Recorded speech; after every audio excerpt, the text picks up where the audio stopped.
बोलते हो तुम वहां रहो, जहां लोग झूठ बोलते हो तुम वहां रहो, जहां बदमाश औरतें रह रही हूं बेश्याएं तुम वहां रहो, और जहां लोग दारू पीते हो, दारू पीकर नंगा नाच करते हो, कुत्तों की तरह सड़कों पर लड़ते हो और बिना मौत मरते हो। शराब सबसे खराब, पी करके बन जाते हो नवाब।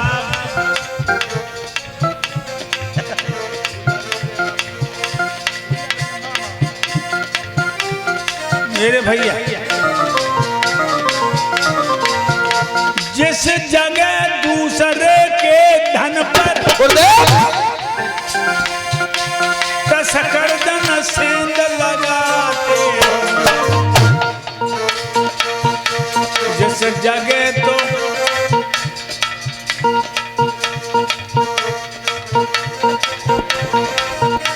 जिस जगह छोटों को लोग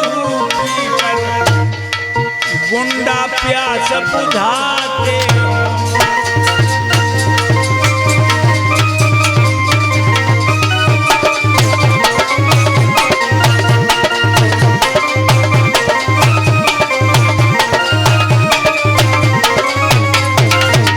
और कहां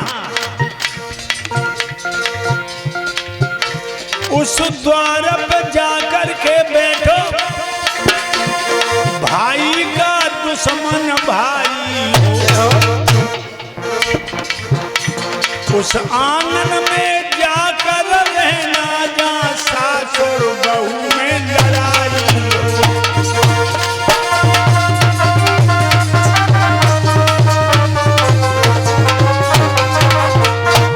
जहां लोग जुआ खेलते हो तुम वहां रहो, जहां लोग झूठ बोलते हो तुम वहां रहो, जहां बदचलन औरतें रह रही हूं बदचलन तुम वहां रहो, और जहां लोग दारू पीकर कुफर बकते हो तुम वहां रहो, जहां भैया भैया आपस में दुश्मन हो वहां रहो, और जब घर में बहू सास को गाली दे रही हो तुम वह घर में जाके रहो। समझो बहनाओ, भागवत सुनना आई हो, सास तक कब न लड़ियो। सास को होते जानते हो, सास होते धर्म की मैया, और जो बहू सास की निंदा करती है उसे देखकर नरक भी नाक सिकोड़ता है। सुन रही हो सामने बैठी,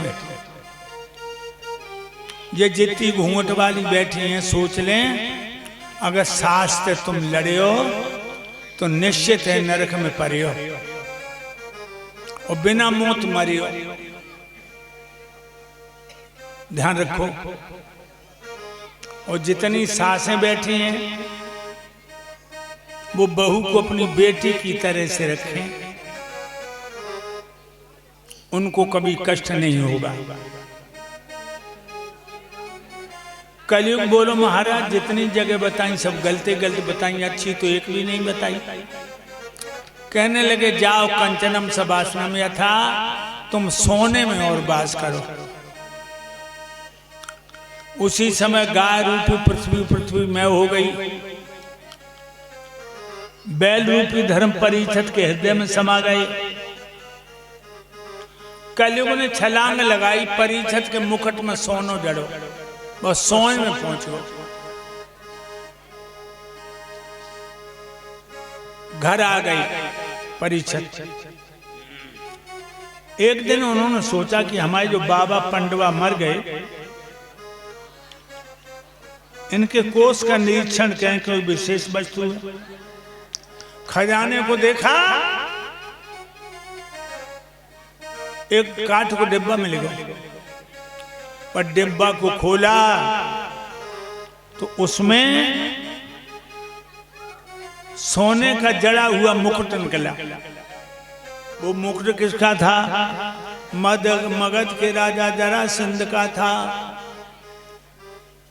आज महाराज परीक्षित ने मुकुट अपने हाथ में लिया, माथे पर चढ़ा लिया, जंगल में शिकार खेलने को चले।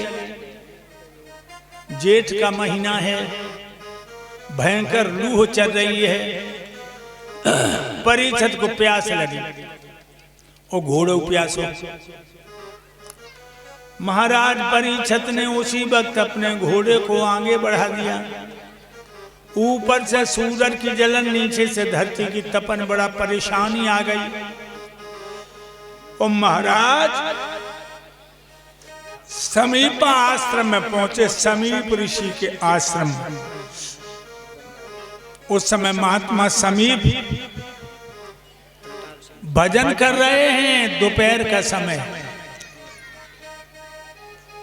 आंखें बंद किए हुए देखा परीक्षित ने, तो परीक्षित सोचने लगे, जब महात्मा ने हमें देख के अपनी आंखें बंद कर ली, कहीं राजा परीक्षित को पानी न पिलाना पड़े।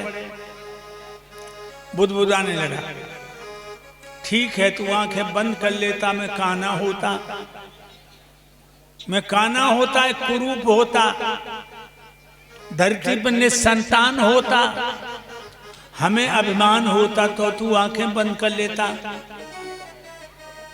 तूने नहीं समझ पाया कि मैं दिल्ली का राजा हूं। और घोड़ा पे से उतर पड़ो, मरो वो सांप पड़ो। पन तलवार से उठाया और महात्मा के गले में लपेट दिया।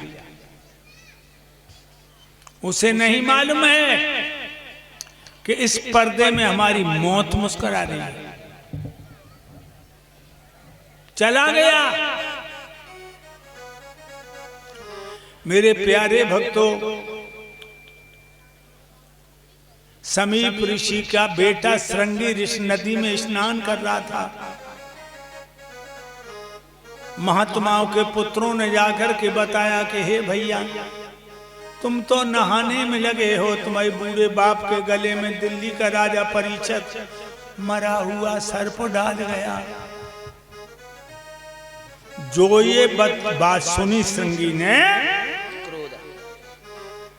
इतनो क्रोध आओ को खून खोल गो। जब राजा परीक्षित ने जब से धरती का अधिकार पाया है, तो सुशीलता के बल में उल्टा बीछी चढ़ाया। मेरा बूढ़ा ही बाप मिला इसको फाक खेलने के लिए, हाथ में जल ले लिया। हाथ में जल ले लिया और परीक्षित को श्राप देने के लिए उद्यत हो गए। समझो लोग, अब संगीत के श्राप से बचने के लिए कीर्तन रूपी ढाल जब अपने हाथ में ले लोगे, तो तुम्हारे ऊपर कितना भी प्रहार किया जाए असर नहीं पड़ेगा। कीर्तन, कीर माने तोता और तन माने शरीर। हमारे आपके शरीर में आत्मा रूपी तोता, जीव रूपी तोता बैठा है। अब आप लोग बड़े मन से कीर्तन बोलें, मेरी बात पर विशेष गौर करें।